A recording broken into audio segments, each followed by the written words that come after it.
We are here for one of our summer podcasts with Varney, who is a mentor, friend of mine, and has played a critical role in over the last few years with some mentorship for me. And I was excited to have him join us because, as much as I've benefited from the mentorship, I thought, what better way than have him speak more broadly to our audience and actually ask a little bit about some of the things that Al has experienced, share some of that knowledge in a platform that reaches more people.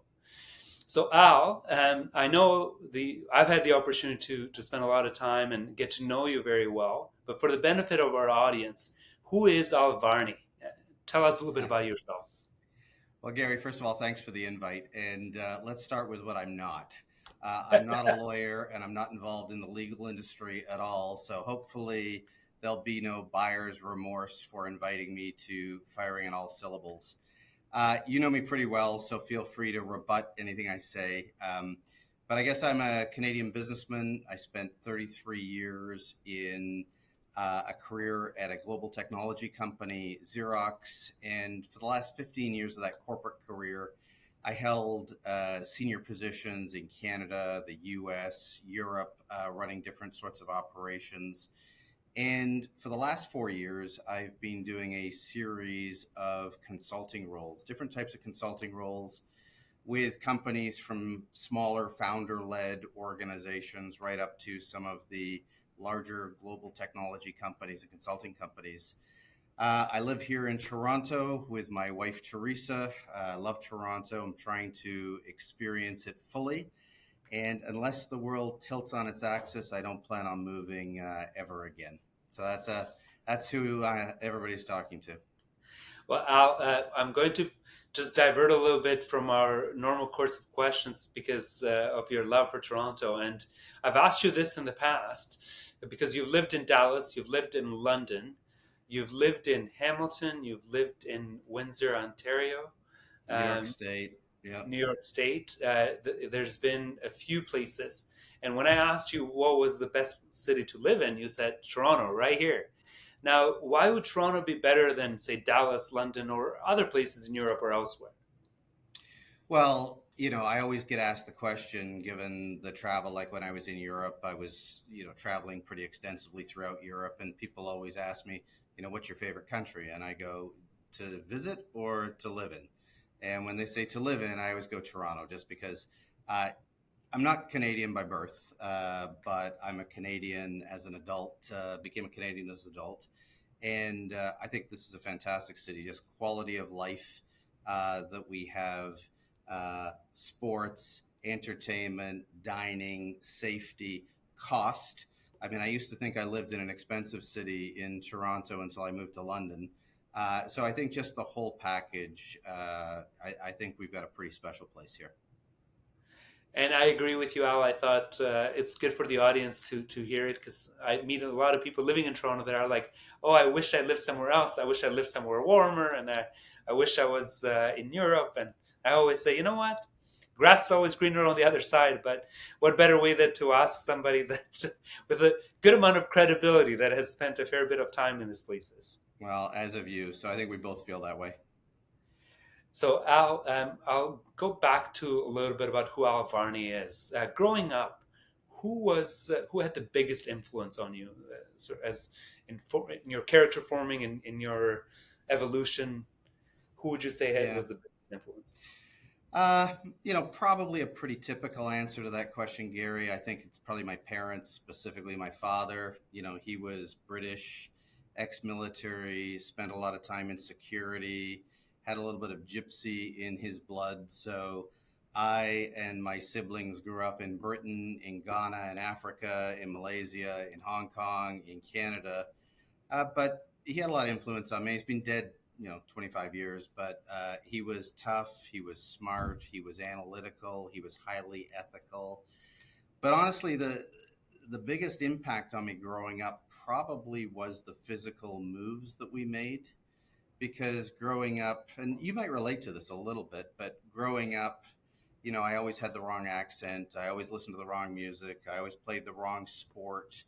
And so I had to adapt as I moved around. And that develops resilience. And I really believe that having to deal with conflict, challenging situations, falling and skinning your knees a few times is the way to build up resilience, which is really important. And that stood well by me in the business world, is that resilience. And in fact, I guess this is a bit self-serving, but one of the favorite compliments that I ever received was from a guy by the name of Kevin Warren, who I worked for and who moved me around a few times. And he said, Al grows well wherever planted. And, that's because of the experience that I had growing up. And I will pivot a little bit. Just so we talked a bit about growing up, but in your career, and I know you mentioned Kevin, but who would you say has had a big impact on your career, or you've learned a lot from? Whether somebody you knew well, or that you sort of followed as a thought leader, who would you say? And it could be more than one as well. Yeah, it probably is more than one, Gary. I never did have a specific mentor that I followed or that I always went to. But what I was able to do is I worked in an organization that had terrific leaders. And because I was able to watch how they operate, I really was able to copy the best traits or try and emulate the best traits in all of them. And so, just a variety of leaders that I worked for and that I worked with, I picked things up from them. I mean, one of my early bosses, Greg Jones, was always recruiting 100% of the time. He was always top grading his talent. And so I saw that and I saw the value of it, and I've tried to emulate that. One of the first CEOs that I got the opportunity to work closely with was a very, very skilled executive by the name of Ann Mulcahy. And just watching her, I was able to see when she talked to different groups, she always talked at the right level for the group she was addressing, whether it was a bunch of service technicians or a bunch of financial analysts. She would talk at the right level, and she would talk about what they cared about, not the corporate speak that they weren't really bothered with. So I always took that lesson to heart and tried to emulate that. A terrific leader that I worked for a few times by the name of Kevin Warren. He's actually the CMO at UPS now.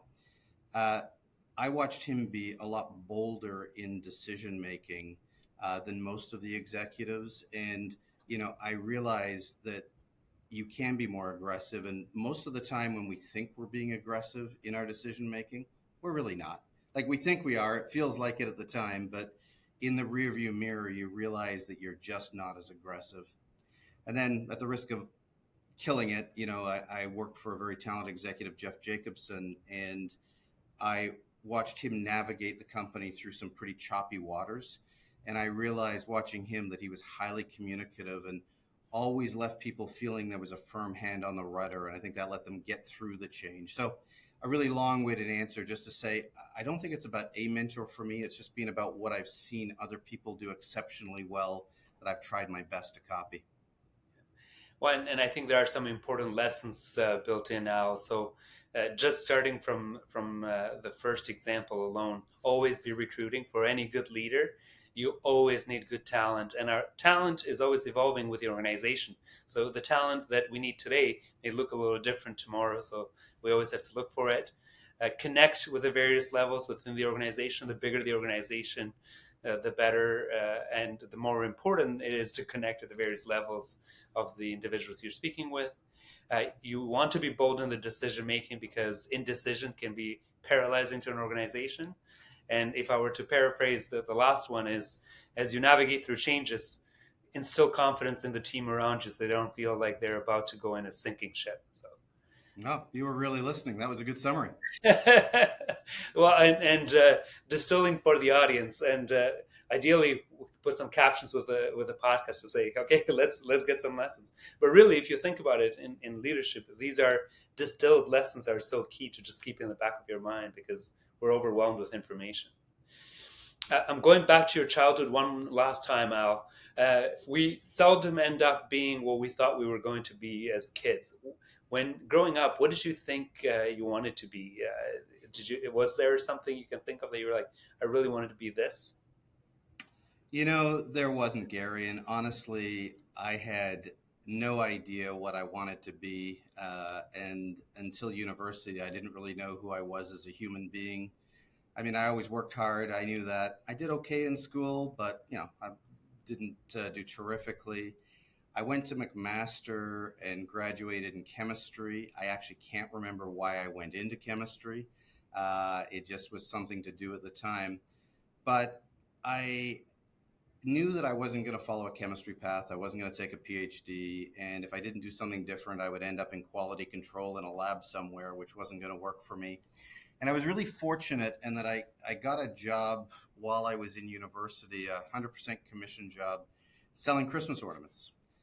Selling Christmas ornaments from a Vancouver wholesaler to retail stores in Canada. So in Ontario, Bowring's, Burke's, Panhandlers, if you recognize any of those names, and small retail stores. And I was able to do this while I was at university, and I found that I was really good at it. I understood how to qualify customers. I understood how to present offers. I learned how to run a territory.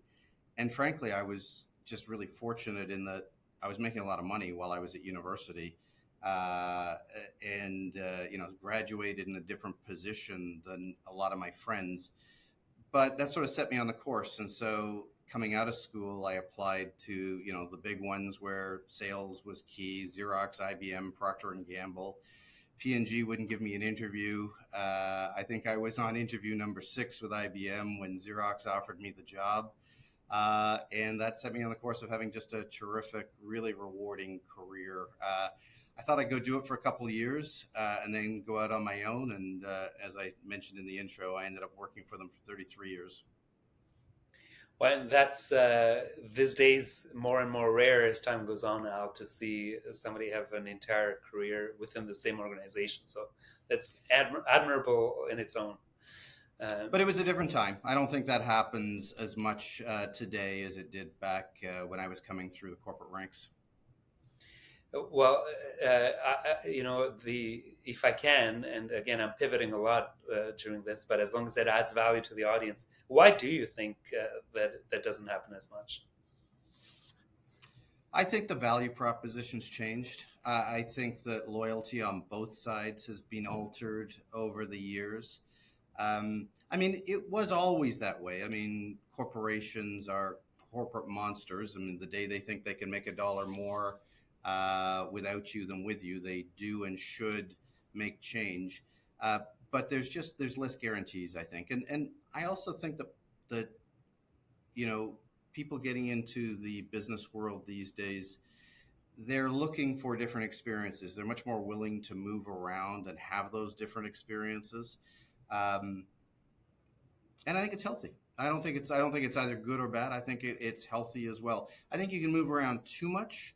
And I do see that sometimes when I'm doing interviews and I look at somebody and their LinkedIn's a series of 12 and 18-month experiences.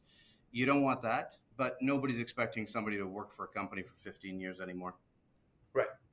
And I think to your point, there's some value where you learn from different organizations because you can bring that to the next place. As long as you've had enough tenure to actually learn versus, by the time you got traction, you moved on to the next job. So I can completely appreciate that importance. And I don't know if this is old school, but, if you've done less than 18 months, you probably didn't tick the box. You kind of got to go through a cycle in most roles to really understand them. No, I don't think it's old school, but then again, I feel like I have become the old school these days. Al, what is your favorite hobby? And we talk a lot about work in this context, and certainly for the purpose of the podcast. But hobby, fun stuff that you like to do. I know you love music, but amongst other things.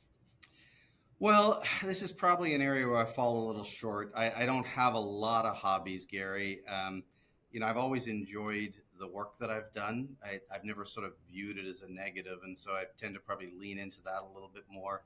I do focus on fitness. As you mentioned, I do like live music, which Toronto's, got a pretty good opportunity to see that at all different sort of size venues. I like theater. I like travel. Teresa and I are off to Croatia in a couple of weeks, one of the few European countries we haven't been to. And something that's become more and more important to me is just good time with friends. those are sort of where I like to spend my time. And it's you don't realize how important that is until years go by and you're like, I haven't seen these people I really like in so X time, and that seems to grow. So I was falling into that, and I make much more of an effort these days. I can attest to it. You really do. So Al, on that, just speaking of your career, and I know we spoke about the career at Xerox being uh, lengthy and that had, but at the same time rewarding and with many experiences within it. Talk us a little bit about once you joined Xerox, sort of the evolution within Xerox and sort of some of the more pivotal moments, how you felt about it, and how that made you the person you are today. Hmm. Okay, quite a bit there. Listen, nobody in your audience will be particularly interested in the steps in my journey, so I'll kind of distill it to the Coles notes. But I came through the sales ranks of the organization, so all of sort of sales specialist management roles to general management, and then I got the opportunity to run operations of different size. I did different roles, which gave me different competencies. Like I was the VP of marketing and strategy, and so I learned different subject matter expertise there. And then I had the opportunity to do a series of fairly senior assignments, and some of the highlights would be, although it wasn't the largest role I had, running my home country of Xerox Canada was very rewarding and good for my ego. It was about $1 billion business at the time, but it was the organization that I'd grown up in, so that was probably the biggest highlight. Early in my career, I had the opportunity of running the 10 southern U.S. states for Xerox. All the really cool ones like Alabama and Tennessee and Mississippi and Arizona and New Mexico. There was a little sarcasm there. My first presidential role, I ran a very large channels business, almost a couple $1 billion. And my last corporate gig was running most of Western Europe for the organization. But a couple of the key sort of decisions or key experiences that sort of shaped that. One was just an early decision that I made, which was the decision that I was willing to relocate. And when you are willing to relocate, it just opens up a much wider aperture of opportunities that you can pursue. You got to offer something. They don't relocate people that they don't think are going to add value. But by saying that I was willing to go and do different roles in different places, it got me considered for a lot of roles that if I just said, no, I'm going to live in Toronto, wouldn't have happened. So it's great if you can relocate. It's actually okay not to be mobile. And to just say, no, I'm willing to commute or do business travel, but I'm going to live here. There's not as many opportunities. Where people get themselves into problems is when they say they're mobile and then they're not. That's when they run into trouble. But I was very fortunate to have a wife that was open to the adventures, the good, the challenging times that come with that. But just being mobile really opened up a lot of opportunity for me, and I'm really pleased for that. Probably the other thing that I'd suggest is I showed relatively early in my career the ability to turn around operations that weren't performing as well, to sort of change the outcomes. And so the company started to use me a little bit as an internal turnaround resource. And just organically, just having gone through the experience a number of times, I sort of organically built a framework on how I approached operations that weren't working well, a framework that I used.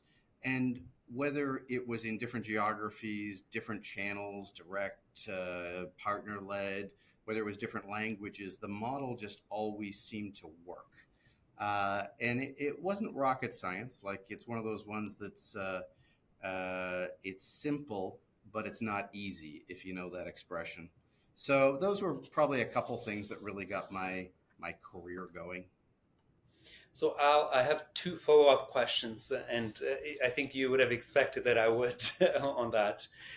So, what made you the turnaround guy? The process obviously was part of it, but uh, what approach did you have that gave you the resilience and the confidence to turn things around, regardless of which situation it was. Well, one was just a willingness to act. I mean, again, when they relocate somebody into an operation, they don't normally do that so that you can maintain the status quo. They're bringing somebody in to make changes. And you and I have actually talked about the need to have crucial conversations and address issues head on and have a realistic view of what the world is.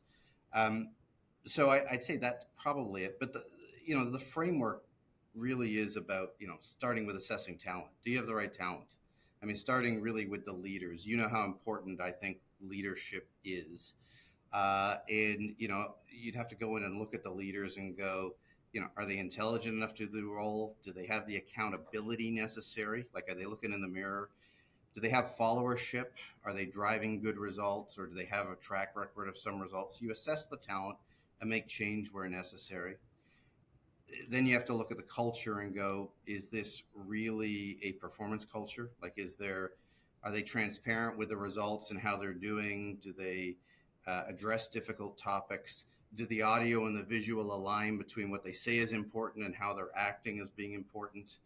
Is the value proposition understood and the market they serve? Like, if you ask 10 people, what value do we bring and who are we taking it to? Do you get one answer or do you get 10 different answers? And then lastly is just understanding what are the key KPIs, the key process indicators that really move the needle.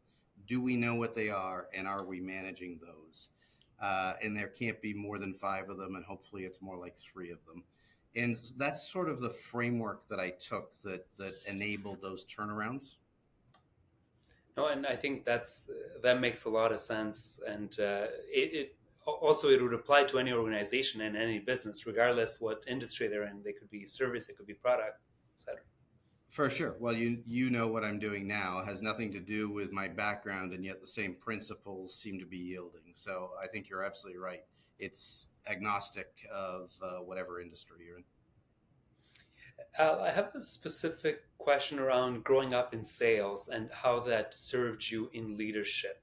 So I've often been a believer that growing up in sales is really important for senior leadership, because if that's almost any business is so dependent on sales, but especially in the B2B world, where it's a different approach than B2C, where it's more a different marketing approach, more than traditional sales. Um, how, how do you think that affected your course within the executive team, and how did it affect the thinking that you approached leadership, having grown up in sales? Well, let me start just by saying sales is only one facet of the business. And so, if you have somebody that's come up just through that silo, they do have a narrow view of the business. So it is important that people get a broad idea of how a company really runs. Where are the products coming from? What's the go to market? Where's the money? Like, where's the profit? So it is important that people get more than just a sales background, but sales is really important to most organizations. And although I lost the title of being in sales, like 20 years into my career, I kept the title internally of being in sales because, as you know, whether you're the CEO of a company, you're still one of the key salespeople that's there.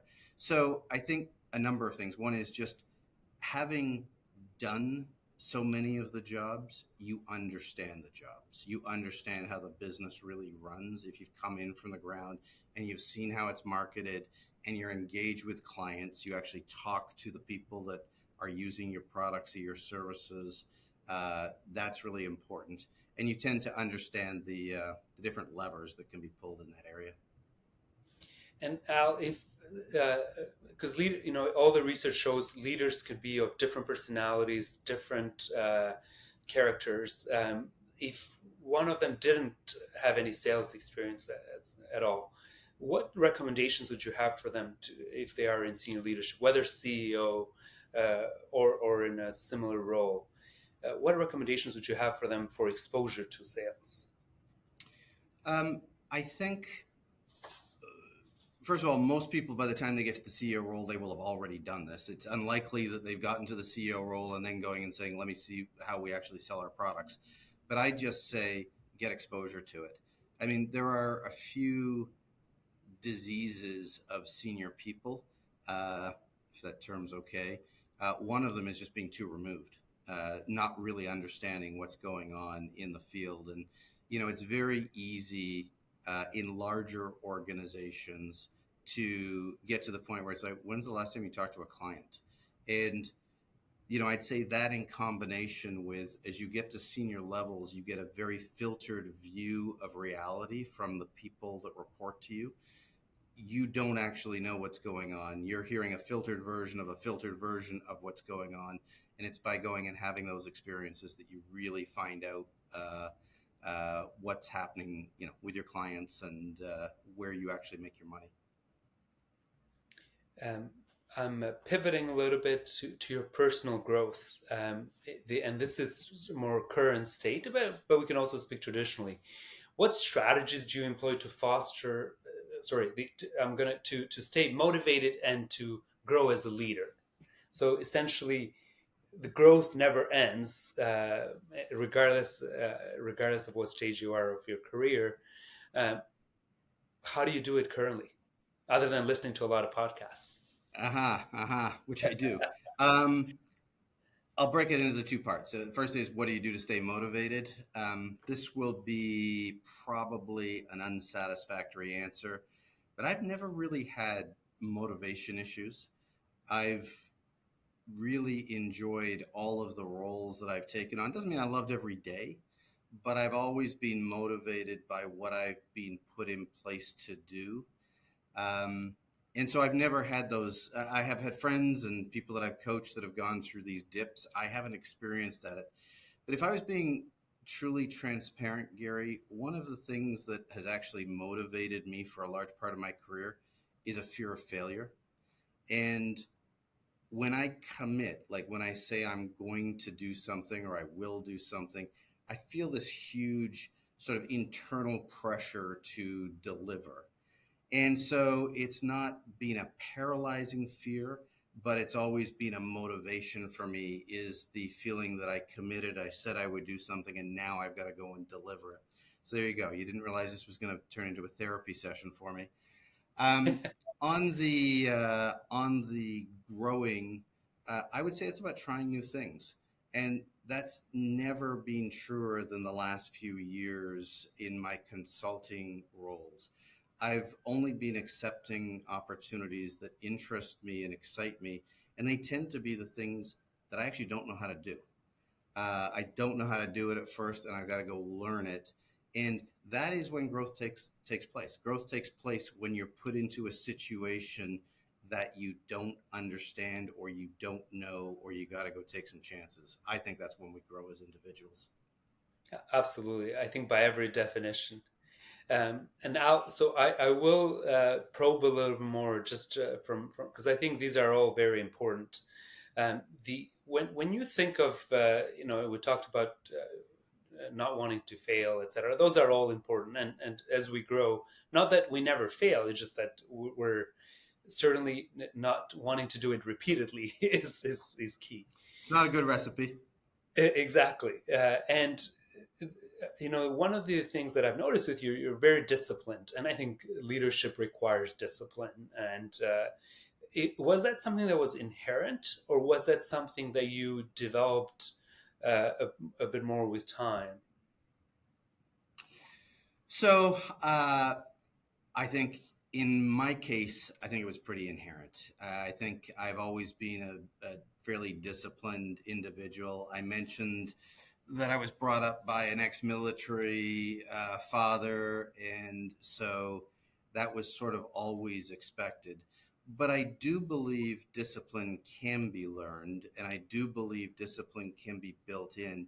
And I actually believe it's critical because, one of my beliefs is that all organizations take the shape of their leaders. I mean, what's important to the leadership funnels down, and that is both good and bad. If the leader's always late, doesn't live up to commitments, audio and visual doesn't align, that shapes an organization as well. And so I think that for leaders, I'm not saying it has to be military like discipline, but a level of consistency and discipline, I think, is really critical for an organization to run well. I don't know. Do you agree? Well, one of the largest piece of research done around people that were successful, where they were looking for the common denominator, they said honestly, the only common denominator, they showed up every day and did it regardless of whether how they felt and what it was, and discipline, consistency, and we hear it all the time. Process is sometimes more important than results, because the good process will lead to results eventually, versus sometimes results that you get lucky with aren't always a good indication of process. I think that's actually a Woody Allen quote, which is 80% of success in life is showing up. Yeah, that's it. Oh, and there's also a book in the tech world that was pretty popular maybe about 20 years ago, and a lot has changed in the tech world since then, maybe 15, and it was called "Once You're Lucky, Twice You're Good." And it was about you had the occasional .com or the occasional tech company that they did well and they sold, and it's like, okay, good for you, you're a founder that you managed to do that, and not to take away from that, but the ones that were able to repeat it more than once, it's like, okay, now you're actually good. It wasn't just luck that could have happened in one instance, because you had certain tech companies that could have success in short order within 2-3 years if you were in the right place at the right time. And it really, a lot of the elements around it were around the consistency and the resilience and having a vision, executing with different teams in a different business, and I thought that was very worthwhile. Yeah, I haven't read the book, but it totally makes sense. I mean, you don't get lucky multiple times. At some point, you're bringing a set of skills to the party that's paying off. Well, I had to read a fair bit around tech startups, having gone into an I AI guess. business as a non-tech guy. So I used all the help I could get. Although this one I read many years before. So I'm going to pivot to something else. So you were open to traveling and relocating for work, and relocating more than traveling, but you had to do both. You also have the I can having seen this firsthand. You have a lot of good relationships, a lot of good friends that you've maintained over time. So sometimes you have people resisting relocation or resisting sometimes even executive leadership positions, worrying that they're not going to have time for anything else. How have you navigated that? So having a social life, maintaining some of these relationships while still having pretty important executive roles. Um, I don't know that it's been a lot of work navigating it, Gary. I mean, I think that, relationships obviously take some effort from both sides. I mean, relationships don't have to be 50-50, but they can't be all one side. But they do take, a certain level of nurturing. Like you have to reach out and, it doesn't mean you got to go away for a weekend together. It can be simply just following up and seeing how somebody's doing. But, I would say with all of the travel and so on, there's sort of two types of relationships you get involved in. There's relationships of convenience, of which I've had lots of. Hey, we're now working in the same business. Let's go for dinner. But once that business relationship ends, the personal relationship ends. So that's what I consider relationships of convenience. And then there are deep friendships that form. And, I've got a deep friendship with people in Dallas, people in London, people in New York, that I think I'll have till the day that I pass. They're just people that I care about a lot and that I will make a point of reaching out to on a very, very regular basis. And I think you've managed to do this despite the travel and despite the work commitments. One of the things you and I have always chatted about is you didn't see, and you actually discourage people from seeing putting in a lot of hours as a badge of honor, because that could be detrimental. The what is what are your thoughts around that? Because obviously there's no way around working hard, but to be also cautious with being wise with our time. Yeah, no, I really do have some pretty strong feelings about this because I see people where how many hours they're putting in, how hard they're working as a badge of honor. And it actually, in my case, almost has the opposite effect. It makes me think slightly less of them because it tells me that they can't prioritize. It tells me that they are.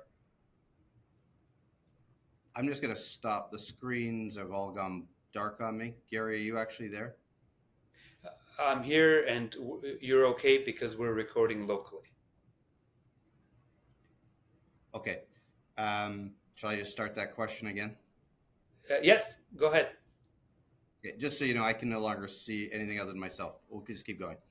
Uh, so yeah, I think that this is something I feel pretty strongly about. I think that people sometimes misinterpret the difference between hours put in and effectiveness and outcomes. And honestly, some people wear it as a badge of honor how many hours they put in the office, how hard they're working in, how many projects they've got their fingers on. And I think a couple things. One is it tells me that they're probably not ready for a real leadership position. And it tells me that they're really not focused on outputs. As you said in the intro, and people have to work hard. That's an expectation. And there are times when either a big project's coming down or things aren't going well or we're in the middle of an acquisition when, hey, I'll put in a 65-hour week. But those have to be short sprints only when necessary. That's not life for me. And I think we've all got to sort of manage that. And I think a question that I've tried to counsel a couple people on is they ask themselves, what can I do? And Right. the right question is actually, what should I be doing? What do I need to do? How can I focus on the things that will really move the needle? And it's a common mistake. And I think that the people that make that mistake will tend not to rise to the most senior positions because that'll weed them out. And Al, I know sometimes you get caught up in the day to day and you don't take sufficient time to pause and say, what should I be doing? What do you have any suggestions on how somebody could do that at any given time? Like, is tips? Here's how you should approach it. I actually started this at a very early age from a career standpoint. I was a sales manager. It was my very first sales manager assignment in St. Catharines, Ontario. And every month I would schedule 3 hours. And at that time, I would actually go over to the St. Catharines Library. And I would use it as a time to sit there and go, how are we doing? How are we doing by employee? How are we doing by product line? Are the actions that we're taking the right ones? And it was the really push away from the table. I'd say email, but it wasn't email back then. Push away from what you were doing and actually go and think about, are we in the right direction? I mean, to use some hackneyed expressions, it's, sort of sharpening the saw, as the expression goes. But I think that sometimes people don't spend enough time pushing back from the table. There's always going to be emails there, but you do need to step back and go, am I going in the right direction? Is this the best use of my time? Are there changes that I should be making? Are there conversations that I should have that I haven't had? And I think that everybody needs to carve that time out.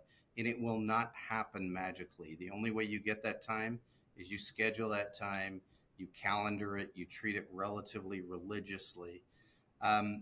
I'll actually just tell a very quick war story. I was running a larger region at the time. We were doing exceptionally well. I had my couple of managers coming with me to do these reviews. And at one point, one of the guys who I love, that I still have a relationship with today, said, "Oh, we're doing great. We don't need to do those meetings anymore."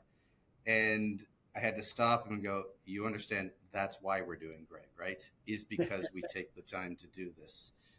So you don't do it because you have to. You do it because it's the right way of ensuring you're spending your time the most effectively.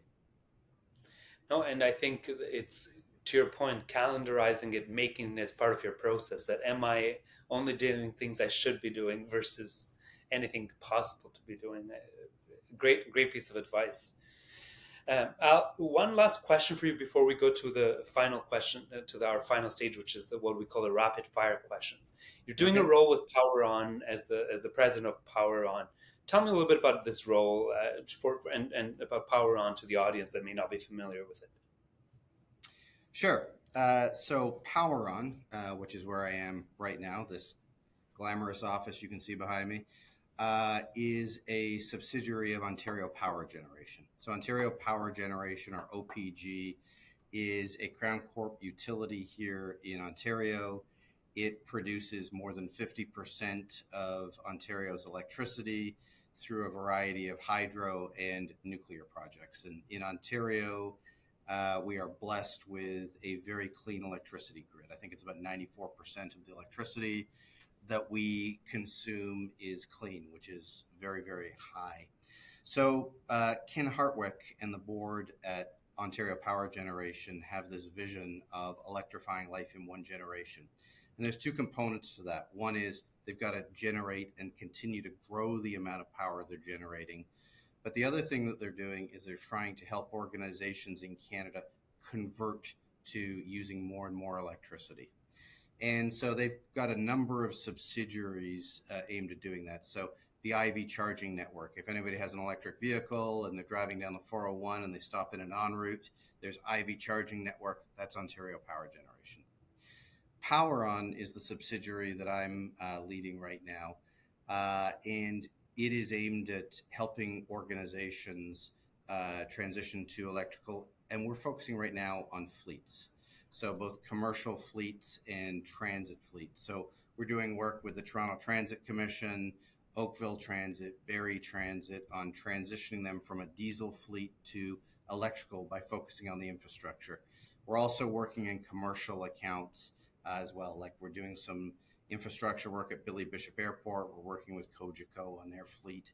So that's probably a way longer definition of PowerON. But my job, it was a bit of a surprise to me to come back into an organization and work as full-time as I am with them. But I was doing some work. They suggested that I join because PowerON's going through this big growth spurt. And so my job right here is to help the team grow, build it out, to shepherd some contracts across the finish line, and help develop some skill set in the team that didn't exist already. But for me personally, this comes back to your how do you grow? It was just a really, really interesting space. I mean, I can't pick up the Globe and Mail without reading an article that's relevant to what I'm doing right now. I knew I would learn a lot. It was incredibly relevant, and it was pretty important. It's a very purpose-driven organization that I'm involved in. And lastly, I mean, after telling people what to do for a few years, it gave me the opportunity to put my skill set back into action and make sure that it was still relevant and I could still do it. No, and you're right. Talking of testing your growth, no better way to do it. Yeah. So I appreciate that insight, and I think it is definitely of interest to the audience to hear it because it is unique. Al, we're going to the final portion of our podcast, and this is what we call rapid fire questions. And it's just one word answers, just whatever comes top of mind. And I will start with the first one, which is, what is your favorite word? My favorite word? Yes. Wow. Wine. Wine. I like it. What word do you hate? Later. Oh, I could have guessed that. What word do you have a hard time pronouncing, if any? Very few. Kinesthetic. Fair enough.